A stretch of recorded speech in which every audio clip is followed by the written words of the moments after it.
Thank you.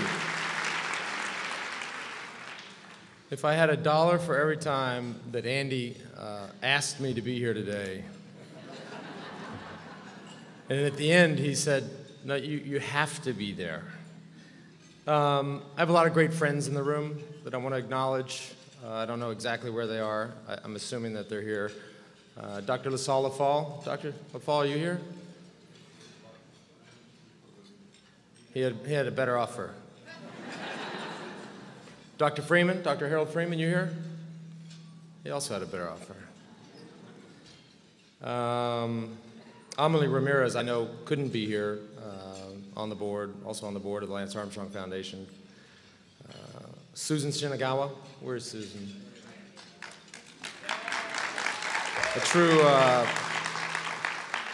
true pioneer and a true hero to so many. And we're honored to have you here. Today's an interesting day. It's not only is it Friday the 4th, not only are the cherry blossoms out in full effect, as I realized when I went to try to go for a run today and couldn't make my way around the lake, but today marks the 40th anniversary of Dr. MLK's death. And I think, yes, and when I think about Dr. King, I think you can think about a lot of impact that he had on our society. But for me, I want to read a quote that to me sums up all that we do and really shows that he was a man of many aspects and faces and interests. In 1958, he said, "Of all the forms of inequality, injustice in healthcare is the most shocking and inhumane." And that was in 1958. And 50 years later, I think we almost have to ask ourselves what has changed. And unfortunately, I think if we reflect on the past half of a century, you might have to say that not a lot has changed since he said that. And so that's the reason that we're all here in this room. That's the reason, certainly the reason that I am here. Things have to change. And I know Dr. Freeman isn't here, but I want to tell you about a little experience that I had with Dr. Harold Freeman about a year ago when Dr. Freeman had asked me to come to Harlem to tour the Ralph Lauren Cancer Center, and I had never been to Harlem. I'd been to New York City, I'd been to Manhattan, been downtown, but I'd certainly never been to Harlem. I grew up in a fairly regular suburb of Dallas, Texas called Plano, which is a long ways from Harlem. But I went up there, and as I was touring Dr. Freeman's center, he was showing me the room, showing me some examining rooms, showing me where the new colon cancer screening room was going to go in, meeting the staff, meeting some patients. He stopped me in the hallway and he said, "Lance," he said, "you don't understand." He said, "Maybe you don't understand." He said, in this country and in our society, there is a divide between what we know how to do and what we actually do. We know how to treat people, we know how to cure people, but too often we don't do that. And when that divide exists, that's a moral and an ethical failure in the United States of America. And I had never heard it put that way, and I had never seen a community that suffers from that so much. And those words and that message to me that day from Dr. Freeman really changed my perspective on this disease, because as somebody that I suppose perhaps was given the best care, we take those things for granted, and we shouldn't. And as long as that exists, as long as that divide exists, we're all going to lose, and we're all going to be considered failures to some degree. So that must change. How do we change that? I think you change that by making sure that whoever wants to be the President of the United States of America understands that this disease does not care if you're a Republican, a Democrat, if you're black or if you're white, if you're rich or you're poor. It doesn't care.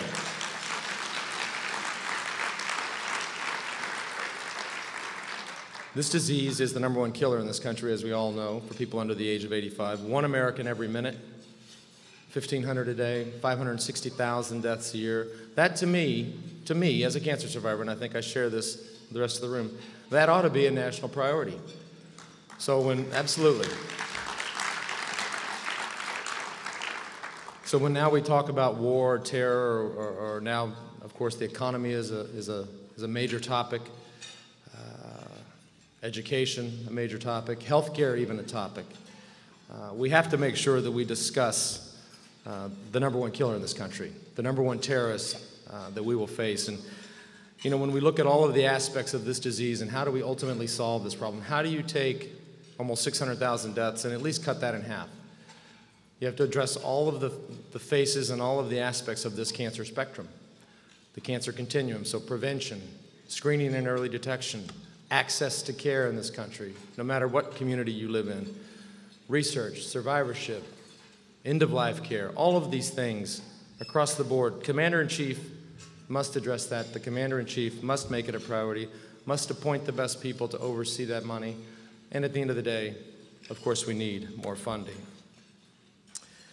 I come here because I'm a cancer survivor.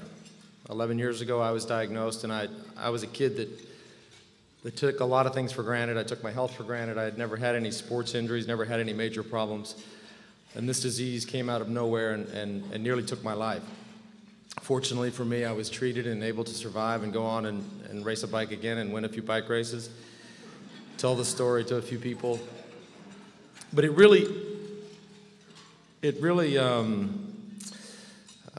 became a priority in my life the day I left the hospital, and I left December 13th in 1996, and my oncologist, my main oncologist, of course, was Dr. Einhorn, but my day-to-day oncologist was Dr. Craig Nichols, and as I was walking out of the hospital, Dr. Nichols pulled me aside and he said, "Lance," he said, "I want to talk to you about something." And he said, "I want to talk to you about the obligation of the cured." And I loved hearing that because I thought this is when he leaks the news that I have actually been cured. And I got something that nobody else got, special drugs, special treatment.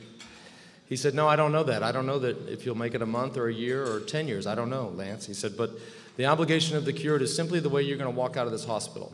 And you can walk out either side of the hospital. You can walk out a very private person that doesn't reflect on their disease, doesn't share their story, is never known as a cancer survivor. And that's okay. Or you can walk out the other side of the hospital.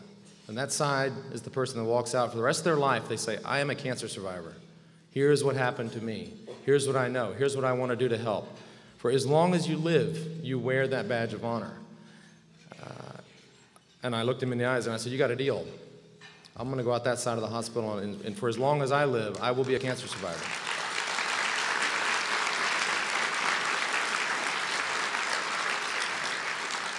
I didn't know that anybody would ever listen. I thought maybe I would be destined to sit at a bus stop or sit beside somebody on an airplane and say, "Yeah, one time I had cancer, here's what I went through." I mean, you can obviously see sometimes when somebody's dealing with this disease, and so maybe I just run into them and give them a pat on the back. I didn't know that there would be 7 tours. I didn't know that I would have these opportunities. So I'm glad I did. But the point is that I accepted that obligation, and I think that by all of you being here today, you've also obviously accepted it, and I'm proud of that. And rooms like this is where change happens. People like this is where change happens. The last thing I'll say, and I'll leave you with a quote from, as I mentioned, my dear friend Dr. LaFall. For those of you who know Dr. LaFall, you know that he's a quote machine. I did 6 years on the President's Cancer Panel with him, and I can't say that I paid attention that much the whole time because a lot of times it was so complex and so boring.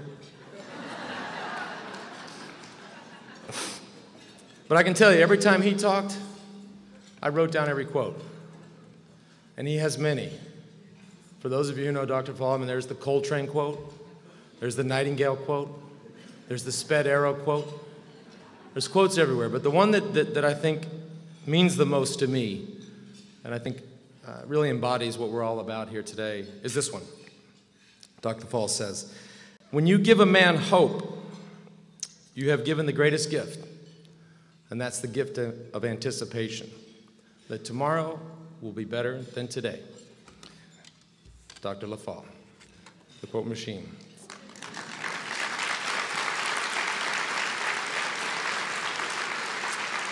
So, It's an honor for me to be here today. I thank you for all your work. We have a lot of work to do. Have we made progress? A little bit. Have we made enough progress? No. But progress starts here. I'm in. We're all in. Let's make change happen. Thank you very much.